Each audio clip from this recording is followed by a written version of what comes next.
للہ رب العالمین والصلاة والسلام علی سید المرسلین اما بعد فاعوذ باللہ من الشیطان الرجیم بسم اللہ الرحمن الرحیم الصلاة والسلام علیک یا رسول اللہ وعلی آلک واصحابک یا حبیب اللہ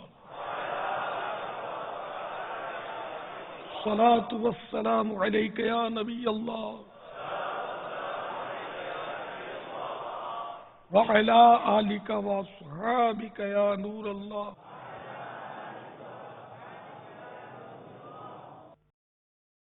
فرمان مصطفیٰ صلی اللہ تعالی علیہ وآلہ وسلم: جس نے مجھ پر ایک بار درود پاک پڑھا اللہ عز و جل اس پر 10 رحمتیں نازل فرماتا ہے، اور جو مجھ پر 10 مرتبہ درود پاک پڑھے اللہ عز و جل اس پر 100 رحمتیں نازل فرماتا ہے، اور جو مجھ پر 100 مرتبہ درود پاک پڑھے اللہ عز و جل اس کی دونوں آنکھوں کے درمیان لکھ دیتا ہے کہ یہ نفاق اور جہنم کی آگ سے آزاد ہے، اور اسے بروز قیامت شہداء کے ساتھ رکھے گا. صلو علی الحبیب صلی اللہ تعالی علی محمد. اچھی اچھی نیتیں کر لیجئے کہ علم دین حاصل کرنے کے لیے از ابتدا تا انتہا مدنی مذاکرے میں شریک رہوں گا، دوسروں کے لیے جگہ کشادہ کروں گا، تنگی کرنے والا نہیں بنوں گا. اگر کسی کا دھکا لگ گیا صبر کر لوں گا، جھگڑوں گا نہیں، گوروں گا بھی نہیں. صلو علی الحبیب کہا گیا تو بلند آواز سے درود پاک پڑھوں گا. صلو علی الحبیب. آج 1436 ہجری کے رمضان المبارک کا 7واں روزہ ہے. نماز عصر ادا کرنے کے بعد عاشقان رسول عالمی مدنی مرکز فیضان مدینہ میں جمع ہیں. مدنی مذاکرے کا سلسلہ ہے. آپ سوالات کے ہر سوال کا جواب وہ بھی ثواب دے پاؤں یہ ضروری نہیں. بند پڑا تو عرض کرنے کی سعی کروں گا. بھول کرتا پائیں فوراً میری اصلاح فرمائیں. مجھے آئیں بائیں شائیں کرتا اپنے موقف پر بے سبب اڑتا نہیں. شکریہ کے ساتھ رجوع کرتا پائیں گے انشاءاللہ عز و جل. صلو علی الحبیب صلی اللہ تعالی علی محمد. میرا تعلق فاٹا سے ہے. بسم اللہ خان MNA ہوں NA 43 سے. میں نے آپ کا چینل دیکھ لیا تو میں بہت متاثر ہو گیا، کیونکہ ہمارے قبائلی جو ہے وہ مذہبی لوگ ہیں اور ہمیشہ مذہب کے ساتھ وہ منسلک ہوتے ہیں، اور مذہب کے نام پہ ہر قربانی کے لیے تیار ہے. میں انشاءاللہ آپ کے تنظیم کے ساتھ جتنا ہم سے ہو سکتے ہیں اپنا وہ شریک کریں گے، اور آپ کے دعوت میں کراچی میں ہوا جہاں بھی ہوا اس میں شریک ہو جاؤں. ماشاء السلام علیکم ورحمۃ اللہ وبرکاتہ. وعلیکم السلام ورحمۃ اللہ وبرکاتہ. میرا سوال یہ ہے کہ دوا کھانے سے پہلے کیا پڑھنا چاہیے، بسم اللہ شریف یا کچھ اور؟ دوا کھانے سے پہلے بسم اللہ الشافی اور بسم اللہ الکافی پڑھیے. دوا کھانے سے پہلے بسم اللہ الشافی بسم اللہ الکافی پڑھ لیں گے تو انشاءاللہ شفا نصیب ہوگی. واللہ تعالی اعلم ورسولہ اعلم عز و جل وصلی اللہ تعالی علیہ وآلہ وسلم. صلو علی الحبیب.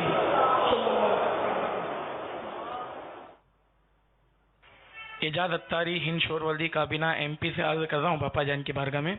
پیارے باپا جان کی بارگاہ میں عرض ہے کہ کوئی جمعے کی نماز کے آدھے خطبے میں آیا یا دونوں خطبے اس کے چھوٹ گئے تو نماز جمعہ اس کی ہو جائے گی؟ ہو جائے گی. البتہ پہلی اذان سن کر جمعہ کے لیے پہنچنے کی کوشش شروع کر دینا یہ واجب ہے. مثلا کھا رہا ہے تو جلدی نمٹا لے، تو اس طرح یہ کہ جلدی جلدی یہ مسجد کے لیے مسجد میں پہنچے. اور مسجد جاتے ہوئے خرید و فروخت کرنا بھی حرام. واللہ تعالی اعلم ورسولہ اعلم عز وجل وصلی اللہ تعالی علیہ وآلہ وسلم صلو علی الحبیب صلی اللہ تعالی علی محمد. محمد رضوان اختاری میرا نام. میرا تعلق ہے ڈویژن ماتلی شہر سے پاک حامدی کا دینا. باقی میرا سوال یہ ہے کہ اگر کوئی شخص رات کو نیت کر کے سوئے کہ مجھے روزہ رکھنا ہے تو سحری کے ٹائم اگر اس کی طبیعت خراب ہو تو اس کی نیت بچ جاتی ہے کہ روزہ نہیں رکھنا. پھر وہ سو جائے صبح 8-9 بجے اٹھ کر اس کی طبیعت ٹھیک ہو جاتی ہے تو پھر وہ نیت کر لیتا ہے کہ میں روزہ رکھ رہا ہوں.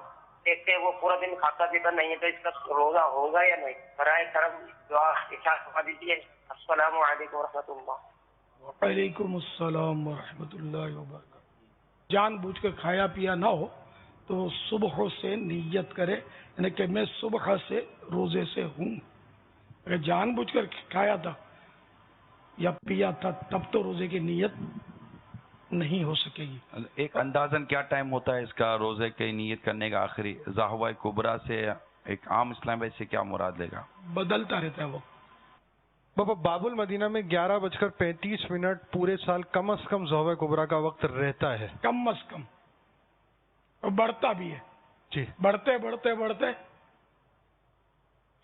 بڑھتے بڑھتے کا یاد نہیں ہے بابا. 11:35 کا یاد ہے. یعنی اس سے پہلے اگر باب المدینہ والا نیت کر لے تو وہ ہو جائے گی اس کی نیت. وہ بڑھنے کا دیکھا جا سکتا ہے لیکن اس وقت یاد نہیں ہے. باب المدینہ کو ہم کراچی کو باب المدینہ بولتے ہیں. جی تو یہ کراچی کا وقت دنیا بھر میں ویلڈ نہیں ہے, یہ بھی دھیان رکھنا. اگر شہر والے اپنا اس طرح کا وقت یاد رکھ لیں گے تو اس میں یہ فائدہ ہوگا کہ روزے کی نیت میں ہر سال پورے سال کبھی بھی ایسا وقت ہوا کہ میں نے نیت کرنی ہے, رمضان کبھی بھی آتا ہے تو وہ اس میں فائدہ رہتا ہے کہ 11:35 ایک ٹائم ہے کہ یہ نیت کر سکتا ہے. خدا نہ خواستہ کسی کی نماز نکل گئی, آنکھ نہیں کھل سکی تو کچھ ہوا, اٹھا اور پھر سحری بھی نہیں کی تھی, رات کو نیت نہیں کی تھی تو نیت کر سکتا ہے وہ اس وقت. صلو علی الحبیب صلی اللہ تعالی علی محمد. یہ سارے اوقات دعوت اسلامی کی ویب سائٹ سے آپ معلوم کر سکتے ہیں. 27 لاکھ سے زائد مقامات کے اوقات دیے ہوئے نماز, 5 نمازوں کے, سحری کے, افطار کے, یہ ظہوہ کبریٰ کے. السلام علیکم ورحمۃ اللہ وبرکاتہ. وعلیکم السلام ورحمۃ اللہ وبرکاتہ. میں محمد بلال رضا تاری اسلام آباد سے 1 ماہ کے اعتکاف کے لیے حاضر ہوں. پیارے باپا جان کی بارگاہ میں عرض ہے کہ بعض افراد ایسی پینٹ پہنتے ہیں کہ جب مسجد میں جاتے ہیں تو شرٹ چھوٹی ہونے کی وجہ سے کمر کا کچھ حصہ نظر آتا ہے. کیا اس طرح نماز پر کوئی اثر پڑے گا؟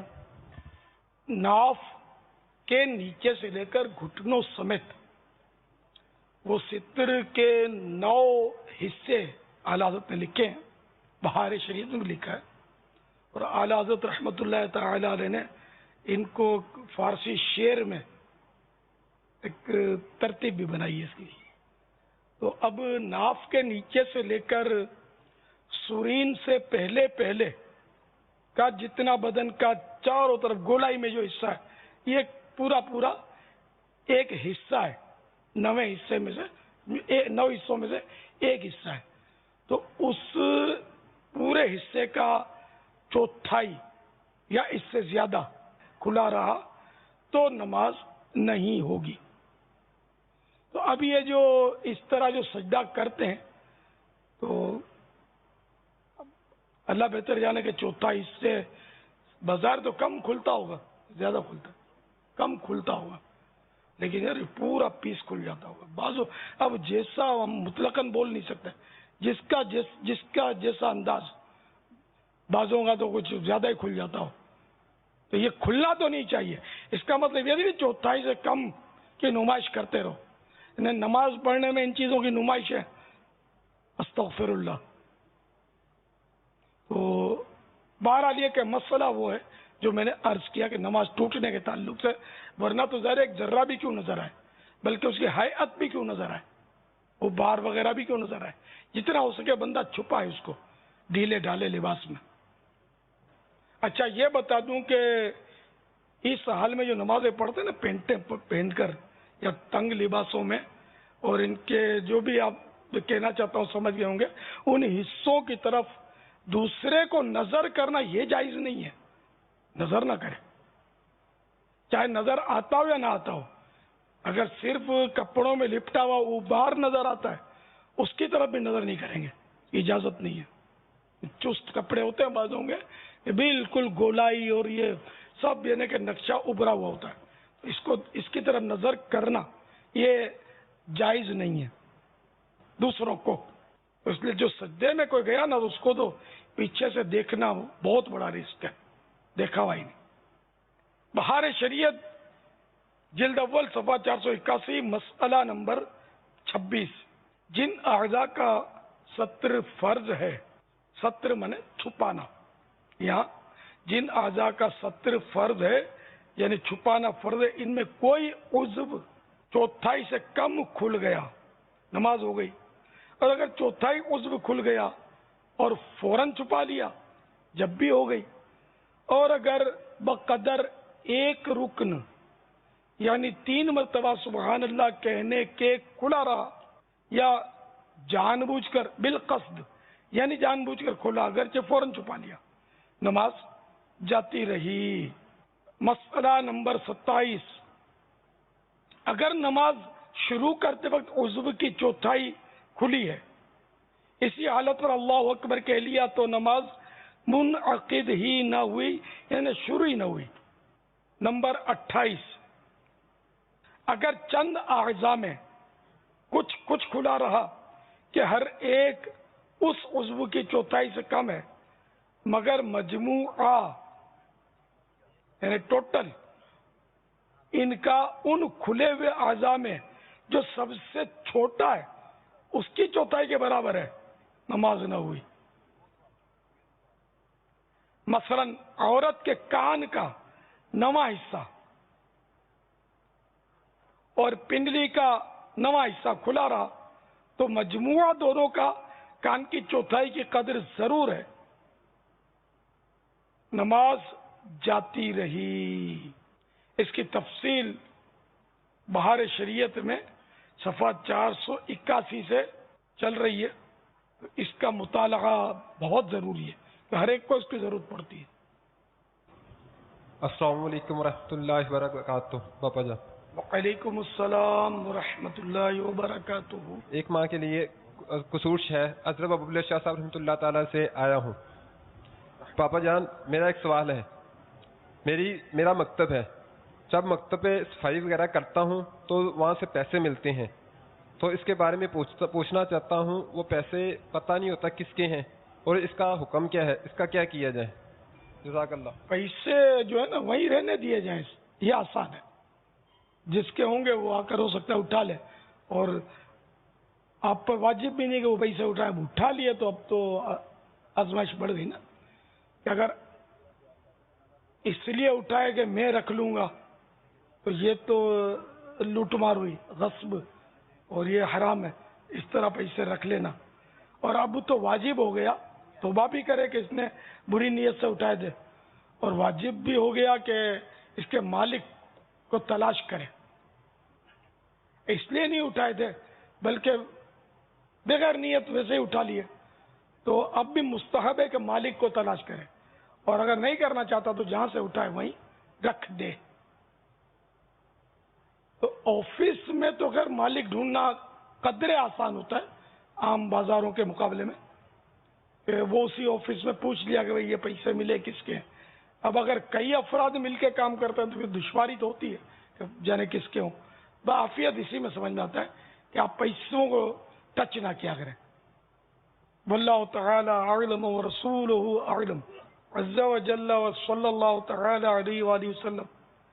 وہ حرمین طیبین کے جو خدام ہوتے ہیں نا، وضو خانوں پر، حمامات پر جو مقرر ہوتے ہیں، ان کو بھی صفائی میں بڑا مال ملتا ہے.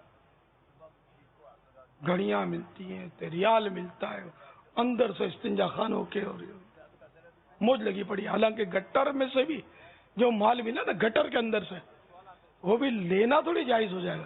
یار یہ کسی کا گر گیا، یہ لقطہ ہے. یہاں تک کہ مچھلی لی اور مچھلی میں کوئی رقم نکل آئی, سونے کی انگوٹھی نکل آئی, تب بھی کوئی مچھلی والا اس کا مالک تھوڑی بن جائے گا جس نے مچھلی لی. یہ ہے لقطہ, وہی اس کے مالک کی تلاش کی جائے. یہاں تک کہ بہار شریف میں لکھا ہے کہ مچھلی لی اور اس میں موتی نکلا, سچا موتی.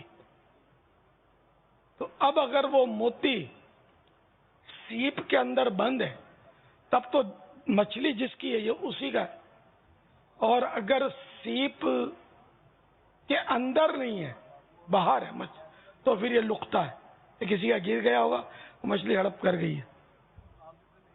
تو یہ اس کے مسائل نازک ہیں. اس میں دیکھیں جہاں بھی لوگوں کے حقوق کی بات آتی ہے اسلام نے اس کو کیسا پروٹیکشن دیا ہے, کتنا اس کو تحفظ فراہم کیا ہے. یار مل گئے, ہم نے چوری تھوڑی کی ہے, راستے میں پڑے تھے, ہم نہیں اٹھاتے, کوئی اٹھا جاتا, میں لے لیے, ایسے لے لیے, کوئی نہیں اٹھاتا تو تم مکلف ہو, لے لو, قبضہ ہی کر لو. تو عام طور پر باہر کی چیز لوگ اٹھا لیتے ہیں, مال مفت, دل بے-رحم, یا مال غنیمت مل گیا جیسے, کہ مال غنیمت تھوڑی ہے, تو پتہ چلے گا قیامت کے دن کہ مال غنیمت تھا یا آپ کے لیے مال مصیبت. اب تک جتنا بھی جس کا اٹھایا اور یوں ہڑپ کر لیے نا, یہ توبہ سے بھی معاف نہیں ہوگا, یہ سب ادا کرنا ہوگا.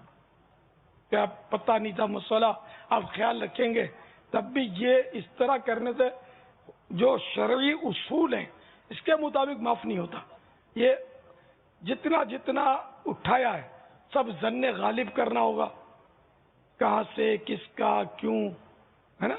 اب ان کے مالک کا ممکنہ صورت میں تلاش کی جائے, وہ نہیں ملتا, اگر اس کا کوئی وارث مل جاتا ہے تو وارثوں کے سپرد کیا جائے, اور کچھ بھی سمجھ نہیں آتی تو اب اتنی رقم جو ہے نا, یہ لقطے کی رقم میں یہ سہولت ہے کہ مسجد کے چندے میں بھی دے سکتے ہیں, مدرسے کے چندے میں بھی دے سکتے ہیں, یا کسی فقیر شرعی کو بھی دے سکتے ہیں.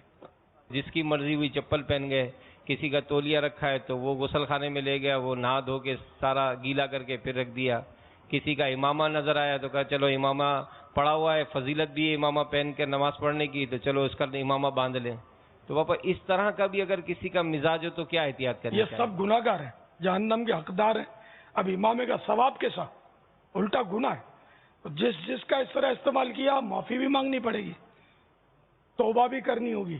اگر اس کی چیز کو نقصان پہنچایا تو وہ نقصان بھی پیمنٹ کرنا ہوگا, جس کو تاوان بولتے ہیں. یہ سب کرنا پڑے گا, کسی کی چیز کو چھوا نہیں کرے. جب تک دونوں میں ایسا کوئی فرینڈ شپ ایسی مضبوط نہ ہو کہ ایک دوسرے کی چیز استعمال کرتے ہوں بلا تکلف, تو یہ ان کو تو جائز ہے. لیکن جنرل جیسے سوال کیا نا کہ جس کی آئی ہاتھ میں اٹھا لیا, جس کے چپل چاہے پہن کے چلے گئے, توبہ استغفر اللہ, ننگے پاؤں چلے جائیں, پہن نہیں سکتے, بلکہ اجازت بھی نہ مانگے. کہ اجازت مانگنا بھی سوال ہے. نہیں, جیسے میں خود ہوں, اگر مجھے کہے کہ کوئی آپ کے میں چپل پہن کے استنجا خانے میں چلا جاؤں, میں نہیں پسند کرتا. جواب دوں گا, میں اجازت دوں گا تو مروت میں ہوگی, وہ بھی صحیح نہیں ہے. یہ مطلب مجھے 100 وسوسے آئیں گے کہ یار پتہ نہیں اس میں یہ ڈال دیا ہوگا, پیشاب کے چھینٹے آ گئے ہوں گے, کیا لگا دیا ہوگا, ایک وسوسے آئیں گے. میں پسند ہی نہیں کرتا کہ میرے چپل کوئی پہنے. ایسے میں اکیلا تھوڑی ہوں گا, بہت سے ہوں گے ایسے. بابا ننگے پاؤں بھی تو استنجا خانے میں جانا عوام کو بھی پسند نہیں آتا نا, تو وہ نہیں جانا چاہیے, خصوصاً یہ عوامی استنجا. ویسے اگر گھر کا فریش استنجا خانہ اور اس میں اگر ننگے پاؤں چلا گیا, آلودگی ہوتی نہیں ہے, تو اس میں تو کوئی حرج ہے ہی نہیں. ارے شرعی مسئلہ تھوڑی ہے کہ چپل پہنو ہی پہنو, لیکن عوامی اس میں چپل پہن کے جاننا چاہیے. ورنہ تنفیر عوام باتیں بنائیں گے کہ یہ ناپاک پاؤں کر دیا اور فلاں کر دیا, تو عوام ہے, سمجھے. تو اس لیے عوام کے سامنے تو پہن کر جاوائے, لیکن کسی اور کے نہیں. اب اگر کسی اور کے نہیں ملے تو ننگے پاؤں جانا کوئی استنجا خانے میں گناہ نہیں ہے. ٹھیک ہے, ننگے پاؤں چلا جائے, کوئی عوام اعتراض کرے تو بول دے کہ کیا کروں, میرے چپل یوں تو یوں کہیں نہیں رہ گئے تھے یا گم ہو گئے, یہ پہن لیتے, تو آپ مسئلہ اس کو سمجھائیں. اب تو مسئلہ سمجھانا آسان ہو گیا کہ مدنی چینل پر ہم نے سنا ہے کہ ناجائز ہے کسی کی جوتی اس طرح بغیر اجازت پہن لینا, تو چلے جانا. اور اس نے الیاس نے تو اجازت لینے کا بھی منع کیا تھا. ظاہر ہے کہ کسی کے عمدہ چپل بہترین چپل ہے, آپ اس کو حالت اور کیچڑ آلود کر دو گے تو مزہ کہاں سے آئے گا؟ تو انجانے آدمی سے یہ سوال ہے, یہ خالی سوال اس کو تھوڑی بولتے ہیں کہ مائی باپ اللہ کے نام جو دے اس کا بھی بھلا نہ دے اس کا بھی بھلا. صرف یہی تو سوال نہیں ہے نا, سوال کی تو بہت ساری صورتیں نا. کسی کو بولا کہ یہ ذرا میری 20 کلو کی بوری ہے جو ذرا دوسری منزل پر آپ پہنچا دو نا, تو یہ بھی سوال ہے. بلاؤ مزدور کو, نہ ڈالو جیب میں آپ تو پتہ چلے گا. صلو علی الحبیب صلی اللہ تعالی علیہ وسلم. میں دعا گو ہوں کہ اللہ تبارک و تعالی دعوت اسلامی کو دن دونی رات چوگنی ترقی عطا فرمائے, اور دعوت اسلامی جس انداز سے دین کی ترویج و اشاعت کے لیے کام کر رہی ہے, سنیوں کے لیے دعوت اسلامی ماتھے کا جھومر ہے. الحمدللہ ہم دعوت اسلامی سے محبت کرتے ہیں اور دعا گو ہیں کہ اللہ تبارک و تعالی دعوت اسلامی کو دن دونی رات چوگنی ترقی عطا فرمائے. امیر اہل سنت کے زندگی کے لیے دعا گو ہوں کہ اللہ تبارک و تعالی ان کی زندگی میں برکت عطا فرمائے, ان کا سایہ تعدیل ہمارے سروں پر قائم و دائم فرمائے. السلام علیکم ورحمۃ اللہ وبرکاتہ. وعلیکم السلام ورحمۃ اللہ وبرکاتہ. میرا نام محمد دانیال اختاری ہے. میں دلی کے شہر بچھڑ سے عرض کر رہا ہوں. باپا جان کی بارگاہ میں سوال یہ ہے, گالی دینے سے روزہ ٹوٹ جاتا ہے, جزاک اللہ خیرا. وإیاکم.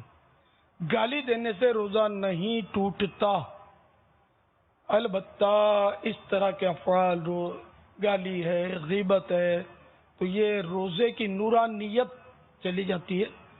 گالی ویسے ہی گناہ کا کام ہے, روزے کے علاوہ بھی دینا گناہ ہے. واللہ تعالی اعلم ورسولہ اعلم عز وجل وصلی اللہ تعالی علیہ وآلہ وسلم. صلو علی الحبیب صلی اللہ تعالی علی محمد. السلام علیکم ورحمۃ اللہ تعالی وبرکاتہ. وعلیکم السلام ورحمۃ اللہ تعالی وبرکاتہ. میرا سوال یہ ہے کہ ہم جس جگہ پہ رہائش ہے ہماری یورپ میں, وہاں پہ کوئی مسجد نہیں ہے اور وہاں کے ہمیں افطار کے وقت کا بھی نہیں پتہ چلتا, تو ہم کس طریقے سے اپنا افطار اور سحری کے وقت کا تعین کر سکیں؟ جو قریبی بڑا شہر ہے کیا ہم اس کو فالو کریں؟ السلام علیکم ورحمۃ اللہ تعالی وبرکاتہ. وعلیکم السلام ورحمۃ اللہ تعالی وبرکاتہ. نماز کے اوقات, روزوں کے اوقات جاننا یہ ہر مسلمان پر فرض عین ہے. اب اس دور میں تو یہ جاننا بہت آسان ہو گیا. کسی شہر کو فالو کرنے کی تو اجازت نہیں ملے گی, کیونکہ آپ کہاں وہ کہاں فرق ہوتا ہے نا. کہیں آدھے پون گھنٹے, ایک گھنٹے کا فرق ہوتا ہے. جیسے کوئٹہ سے لے کر اگر اپنے مرکز الاولیاء وغیرہ کو لینا تو شاید 1 گھنٹہ یا 50 منٹ کا فرق آپس میں. اس لیے بہرحال کسی بڑے شہر کو فالو نہیں کرنا. دعوت اسلامی کی ویب سائٹ پر 27 لاکھ یا اس سے بھی زائد ٹائم ٹیبل دیے ہوئے ہیں, مختلف شہروں کے, دنیا کے مختلف مقامات کے. تو اس سے آپ اپنا ٹائم تلاش کر لیں. پھر بھی اگر آپ کو ٹائم نہیں ملتا تو آپ مجلس توقیت, دعوت اسلامی کی مجلس ہے, آپ ویب سائٹ کے ذریعے اس پر ان سے آپ رجوع کیجئے. انشاءاللہ امید ہے کہ وہ آپ کی رہنمائی کر دیں گے کہ آپ کے یہاں کس وقت سحری اور افطاری کی ترکیب ہوگی وقت کی.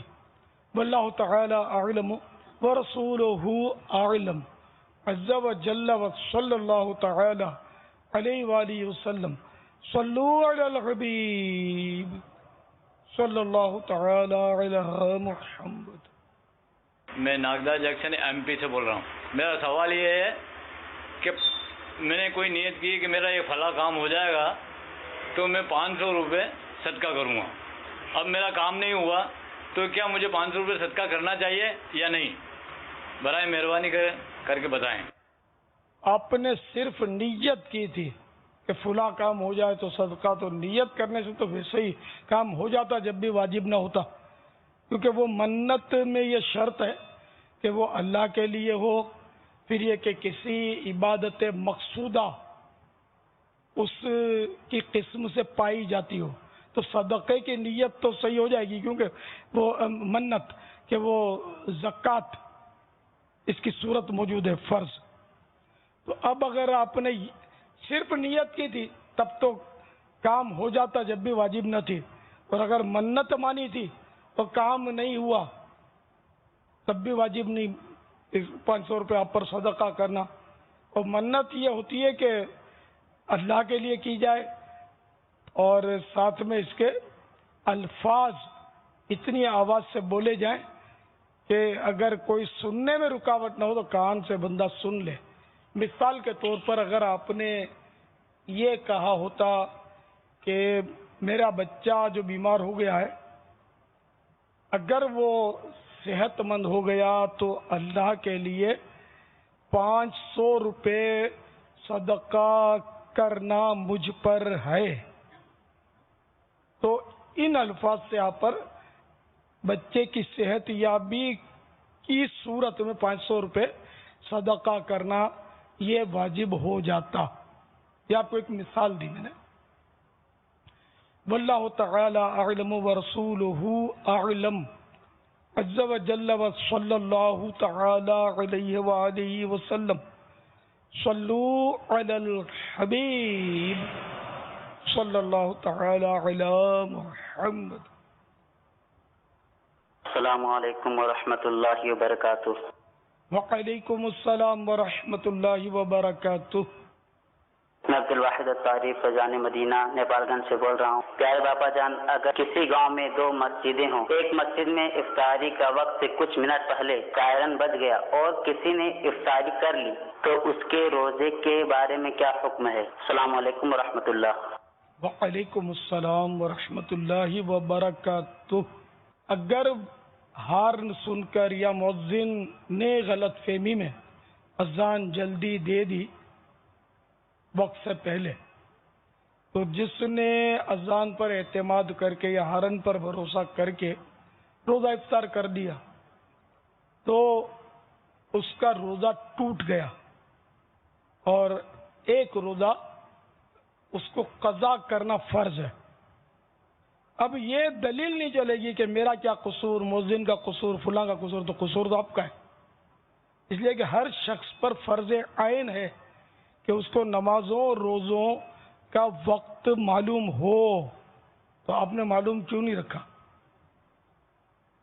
ایک تو معلوم نہ ہونا یہ فرض عین کا ترک ہوا جو کہ گناہ تھا، اور پھر یہ کہ مؤذن پر چڑھائی کر دینا. آج کل یہ ہوتا ہے کبھی مؤذن صاحب اذان دے دیتے، اب گھڑی ہے، دھوکہ دے دیا گھڑی نے، کوئی بھی بھول گئے اور بیچارے نے اذان دے دی تو اس کی شاید نوکری بھی چلی جاتی ہوگی، شامت آ جاتی ہے اس کی. اتنا لوگ شور کرتے ہیں. یہ اپنی جہالت کا اعتراف نہیں کرتے کہ ہم کو بھی معلوم ہونا چاہیے. صرف مؤذن ہی کو کیوں معلوم ہو؟ تو مؤذن کو تو معلوم تھا بیچارے کو، گھڑی نے دھوکہ دے دیا. ورنہ وہ مؤذن بغیر سوچے سمجھے دیکھے اذان نہیں دیتا ہوگا، غلط فہمی ہو جاتی ہے انسان کو. تو اس لیے مؤذن کی اب دل آزاری اور اس میں گناہوں کی حقداری پوری ہے. اس لیے کبھی ایسی اذان ہو بھی جائے تو مؤذن کو برا بھلا مت کہیے گا. اپنے آپ کو کہنا ہو تو کہنا چاہیے اپنے آپ کو کہ تو بے وقوف تھا، اللہ کا فرض تو نے اتنا آسان کر دیا اپنے لیے کہ اس کا وقت تو نے خیال ہی نہیں رکھا. اپنے اوپر ملامت کرے.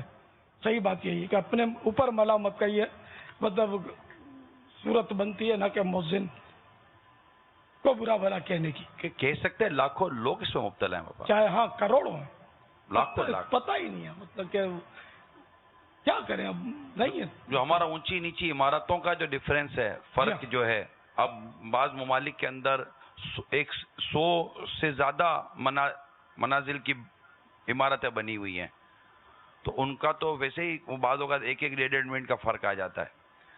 تو اب واقعی کیا مطلب یہ اگر ہم اپنے حاضرین یا ناظرین کو یہ کہیں کہ اس طرح کے میسیجز کو یہ تھوڑا سا بنائیں اور ایسے کہ روزہ اپنے وقت پر کھولنے کی رکھیں, مکۃ المدینہ سے اس کا لے لیجئے, تو ممکن ہے کہ اس کو ہم کچھ روک تھام کر سکے. ظاہر ہے کہ اس وقت ہر کوئی تو جو اس طرح کے کام کرتے ہو وہ سن بھی رہا ہو, یہ ضروری نہیں ہوتا.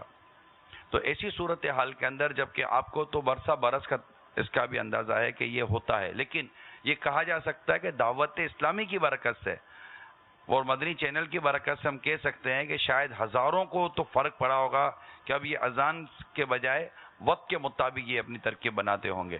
میرا حسن ظن ہے, لیکن پھر بھی لاکھوں لوگ ایسے ہوں گے جو وقت کے مطابق ترکیب صحیح نہیں کرتے ہوں گے, صرف اذان کا انتظار کرتے ہوں گے. روزہ بند بھی اذان پر ہی کرتے ہوں گے اور روزہ کھولتے بھی اذان پر ہوتے ہوں گے. تو ان تک پیغام پہنچانے کے لیے ہمارے عام ناظرین اور یہ حاضرین اپنی کیا اس میں کوششیں کر سکتے ہیں؟ ہمیں کوئی کام دیں. اس میں اب تو یار اتنا آسان ہو گیا, اب تو طرح طرح کے کارڈ بھی نکلے ہوتے, لیکن کارڈ بھی قابل اعتماد ہو. مکتبۃ المدینہ نے بھی کارڈ نکالا ہے روزوں کا, تو یہ مکتبۃ المدینہ کا کارڈ, باب المدینہ کا تو مجھے پتہ ہے, دیگر شہروں نے بھی نکالے ہوں گے. تو یہ کہ یہ کارڈ لے لیں, نمازوں کا اپنا نقشہ مکتبۃ المدینہ سے ملتا ہے, سارے سال کا وہ نظام الاوقات وہ لے لیں, اپنے گھر میں لگا لیں. تو غروب آفتاب پر یہ افطار کیا جاتا ہے, اور صبح صادق کا جو وقت لکھا ہوتا ہے اس سے پہلے پہلے روزہ بند کرنا ہوتا ہے. اب اتنی بھی معلومات نہ ہو تو کیسے کام چلے گا؟ خالی نوٹیں ہی گننا سیکھا ہے اور کھانا سیکھا ہے بس.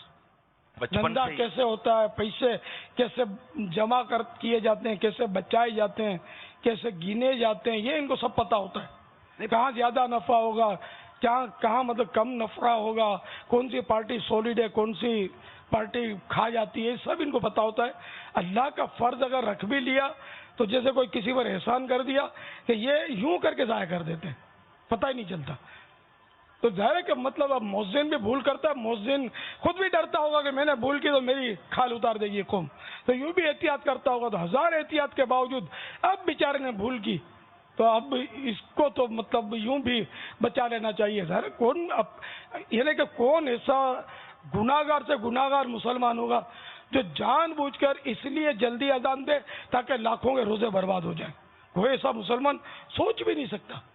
تو اس لیے اپنے اوپر ہی ملامت کرنے کا ہی میرا تو ذہن بنتا ہے کہ ایسا ہو تو آدمی خود ہی شرمندہ ہو جائے کہ یار میری بھول ہے. یعنی جس طرح میں نے آپ کو دیکھا ہے کہ جب بھی اذان کی آواز سنتے ہیں, تقریباً شاید آپ کا یہ معمول رہا ہوگا, اذان کی آواز سن کر آپ گھڑی ضرور دیکھتے ہیں. بھروسہ نہیں کرتا یہ یعنی یہ عالمی مدی مگر فیضان مدینہ کی بات بتا رہا ہوں. ہاں, یہاں بھی بھروسہ نہیں کرتا, دیکھتا ہوں کہ پوزیشن کیا ہے. بالکل, دیکھیں یہ ہم یہاں معصومین تو نہیں ہے نا. جی بہت درست فرمایا آپ نے. اور یہ مطلب مجھے بس ابھی بیٹھے بیٹھے یاد آیا کہ جب بھی مؤذن اعظم, بلکہ درود پاک جب مؤذن شروع کرتے ہیں نا, یہ اعلان جب مؤذن صاحب کرتے ہیں روزہ کھولنے کا, اس وقت بھی میں دیکھتا ہوں کہ امیل سنت اپنی گھڑی کو دیکھتے ہیں کہ بجے کتنے ہیں. تو اگر یہ عادت ہماری بھی گھروں میں پڑ جائے کہ مجھے گھڑی نہیں دیکھنی, اگر میرے ساتھ بیٹھے ہو تو مجھے دیکھنا کہ یہ گھونٹ کر پیتے ہیں, کیونکہ یہ اتنی احتیاط کرتے ہیں کہ ان کو فیضان مدینہ میں بھی اس کا اندازہ ہے کہ یار یہاں بھی غلطی تو ممکن ہے. تو آپ بھی اگر یہ عادت پیدا کریں کہ جب بھی اس طرح کا وقت ہو, پہلے اچھا گھڑی بھی اپنے وقت پر ہونی چاہیے نا بابا, پتہ چلا گھڑی آگے پیچھے یا آگے پیچھے ہو تو یہ بھی پتا ہو کتنی آگے کتنی پیچھے, اس کا بھی انداز ہو. تو یہ ایک عادت بن جائے گی تو امید کرتے ہیں کہ روزوں کو بچانے کی کا مزاج بن جائے. چلے ابھی تو آپ فیضان مدینہ میں معتکفین, اللہ تعالیٰ نے ہمیں توفیق دی تو شوال المکرم کے روزے رکھنے ہوتے ہیں. اس کے علاوہ اور بھی ہر پیر شریف کو روزہ رکھنا ہوتا ہے. اس کے علاوہ اور بھی پورے سال میں کئی ایسے مواقع آتے ہیں. ذوالحجۃ الحرام کے روزے بڑے ثواب والے ہوتے ہیں, محرم الحرام میں روزے رکھے جاتے ہیں. تو آپ ہو سکتا ہے کہ ہمیں روزہ رکھنے کی سعادت نصیب ہو, نفلی روزے, تو گھڑی دیکھنے کی عادت ہو کہ گھڑی پر ہی روزہ یعنی وقت پر روزہ بند کرنا ہے, وقت پر روزہ کھولنا ہے. صلو علی الحبیب صلی اللہ تعالی علی محمد. بسم اللہ الرحمن الرحیم. میرا نام عدنان عاشق ہے. میں اٹلی کے شہر وچنزا سے بریشیا مدنی قافلے میں سفر کیا ہے.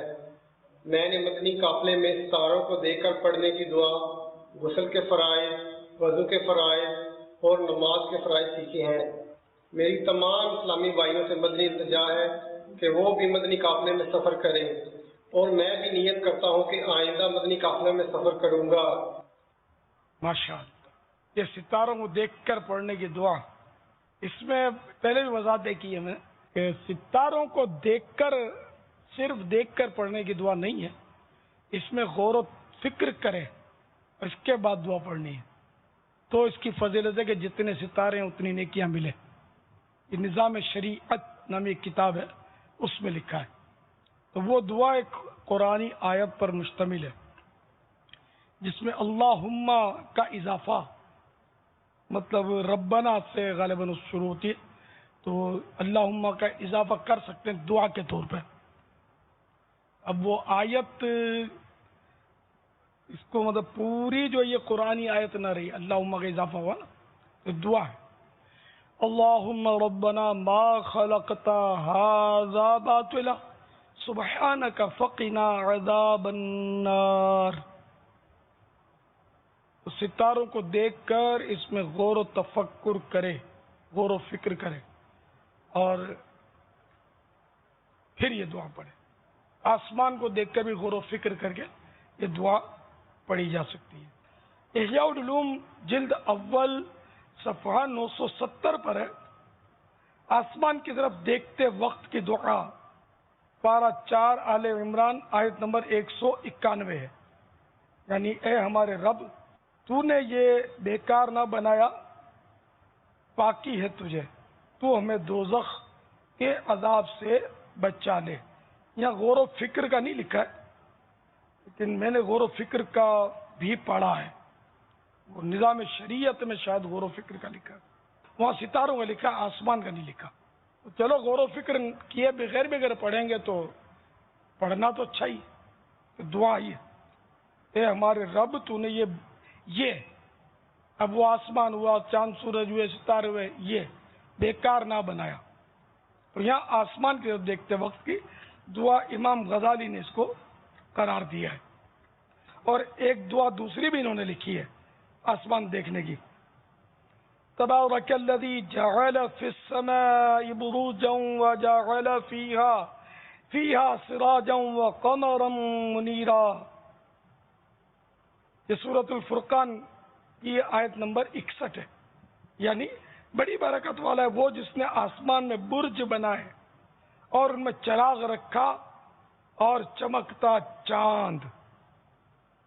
واللہ تعالی اعلم ورسولہ اعلم عز وجل وصلی اللہ تعالی علیہ وآلہ وسلم.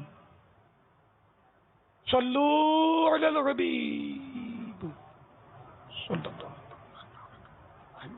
السلام علیکم ورحمۃ اللہ وبرکاتہ.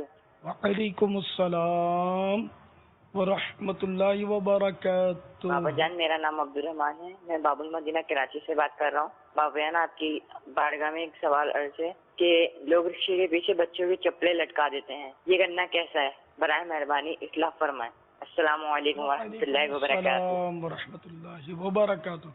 نظر نہ لگے اس کا ٹوٹکا ان کے نزدیک ہوگا، کوئی حرج نہیں اس میں کہ اس طرح کے ٹوٹکے ہوتے ہیں بعض قوموں میں کہ جو نظر سے بچنے کی صورتیں بنتی ہیں سے، تو شرعاً تو اس میں کوئی برائی نہیں ہے.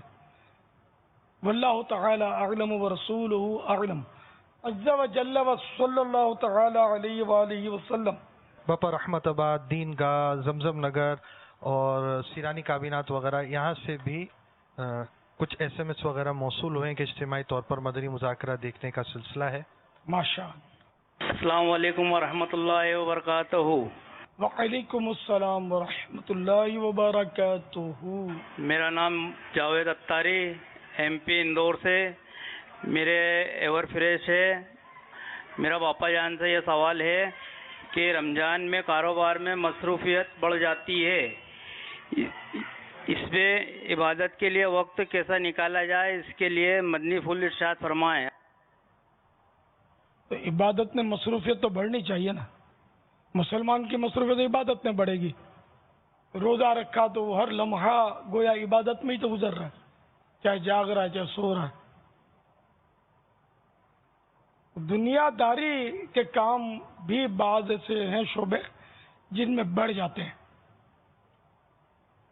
تو اس لیے وہ دنیا داری کا کام جو ہے وہ اب ظاہر اس سے بھی بعض آدمی رہتا تو نہیں ہے، لیکن یہ کہ اتنا کرے جتنی اس کو واقعی ضرورت ہو، باقی چھٹی کرے، عبادت کا کام کرے۔ یعنی ایسی کمزوری اس دنیا کے کام کی وجہ سے نہ آئے جس سے روزہ دشوار ہو جائے، تراویح کا وقت نہ ملے، جماعتیں نمازوں کی چھوٹ جائیں۔ ایسی مصروفیت تو سارا سال نہیں ہونی چاہیے کہ جس سے رب کی فرض کردہ عبادتوں میں کوتاہی ہو۔ واللہ تعالی اعلم ورسولہ اعلم، عز وجل وصلی اللہ تعالی علیہ وآلہ وسلم۔ صلو علی الحبیب صلی اللہ تعالی علی محمد۔ کوئی 2 راتیں جب مدنی مذاکرہ ختم ہو جاتا ہے تو دیر تک اسلامی بھائی نعرے لگاتے رہتے ہیں، یہ پتہ نہیں وہ دھن چڑھ گئی ہے ان کو۔ تو کل جب میں نے دراڑ میں سے دیکھا تو پہلی صف میں کوئی اسلامی بھائی نماز بھی پڑھ رہے تھے اور نعرے بھی لگ رہے تھے۔ یار ایسا نہیں کرو، کسی کو نفلیں پڑھنے دو، مسجدیں نعرے لگانے کے لیے نہیں ہے، نمازیں پڑھنے کے لیے۔ ٹھیک ہے، یہ جو بیان ہو رہا ہے یہ جائز ہے، لیکن اس کی وجہ سے بھی کوئی نمازی کو تکلیف نہیں ہونی چاہیے۔ اور نعرے تو بالکل اضافی چیز ہے نا۔ اور بھی اب جب ختم ہو گیا مدنی مذاکرہ اور مدنی مذاکرے والے بھی چلے گئے، سب کچھ ہو گیا، اب نعرے دے نعرے دے نعرے۔ واٹ از دس؟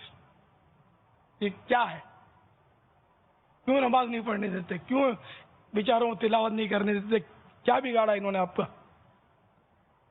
تو اگر جس کو پتہ ہے کہ نمازی کو تکلیف ہو رہی، اس کو توبہ کرنی پڑے گی، کیونکہ وہ نمازی کو اپنی طرف سے تشویش میں مبتلا کرنا یہ گناہ ہے۔ واجب ہے کہ اس کو مطلب اپنی طرف سے کوئی تشویش، تکلیف، پریشانی نماز پڑھ رہا ہے اس کو نہ پہنچے۔ مائک بھی جو چلا دیتے ہیں اور نماز لوگ پڑھ رہے ہوتے ہیں تو وہ جبکہ ہے پتہ کہ نماز پڑھ رہے ہیں، اس کے باوجود ہم مائک پہ لگے ہوئے ہیں، تو یہ ناجائز کر رہے ہیں، گناہ کا کام کر رہے ہیں، ثواب کا کام نہیں کر رہے ہیں۔ عبادت نہیں ہے یہ، اب عبادت نہ رہی، یہ آپ کا بلند آواز کرنا یہاں پر۔ یہ حکم آپ کے لیے بھی اور میرے لیے بھی ہے، میں کوئی مستثنا نہیں ہوں۔ دنیا بھر میں جو بھی مجھے سن رہے ہیں کہ مسجد بنتی ہے نمازوں کے لیے، چیخ پکار کے لیے نہیں ہے مسجد۔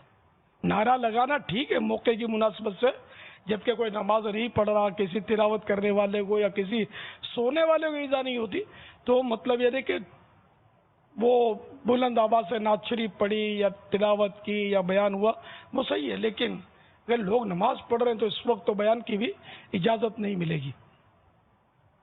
نماز لوگ پڑھیں اور مائک بھی نہیں چلے گا۔ ہمارے یہاں تو صبح اشراق چاشت میں بھی مائک نہیں چلتا، منع کیا ہوا ہے بغیر مائک کے، کیونکہ کافی لوگ سو جاتے ہیں۔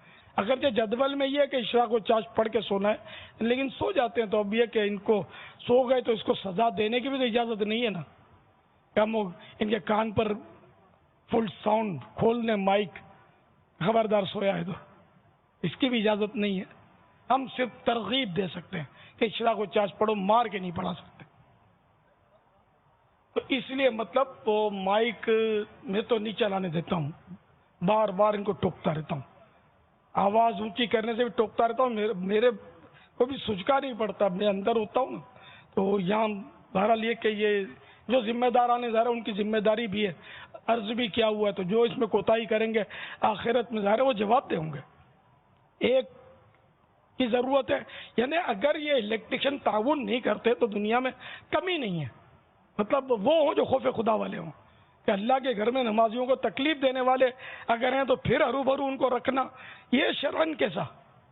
پھر تو ان کو معزول کرنا واجب ہو جائے گا کہ جو لوگوں کی عبادتیں خراب کرتا ہے، وہ الیکٹریشین ہو، کیمرہ مین ہو، مدنی چینل کا ڈائریکٹر ہو یا کسے باشد ہو، کوئی بھی ہو، اگر وہ اصولوں پر نہیں چلتا اور نمازیوں کو تکلیف دے رہا ہے، اس کو واجب ہے کہ اس کو نکالو. مفت کام کرتا ہے تب بھی نکالنا واجب ہے اس کو. کہ مطلب مسجد کوئی میری ذاتی تو نہیں ہے نا، میری اگر ذاتی ہوتی یعنی میں نے وقف کیا ہوتا تو اب میری ذاتی نہ رہی، اب ایک میں نے وقف کیا ہے، اس کی حیثیت سے کچھ میرے حقوق ضرور ہیں اس کے، لیکن مجھے یہ حق نہیں حاصل کہ میں کسی نماز پڑھنے والے کو تکلیف دوں. میں نے بنائی ہے مسجد، میں نے پلاٹ الاٹ کیا، سارا خرچہ میں نے کیا ہے، تو میں جو چاہوں کروں؟ نہیں، میں بھی اللہ کا بندہ ہوں، اس کے احکام کا پابند ہوں، آپ بھی اس کے احکام کے پابند ہیں. ہمیں راحت پہنچانے والا بننا ہے، تکلیف پہنچانے والا نہیں بننا. مسلمان وہ ہے جس کے ہاتھ، جس کی زبان سے دوسرے مسلمان کے جان، مال، عزت، آبرو محفوظ رہیں. واللہ تعالی اعلم ورسولہ اعلم عز وجل وصلی اللہ تعالی علیہ وآلہ وسلم. صلو علی الحبیب صلی اللہ تعالی علی محمد.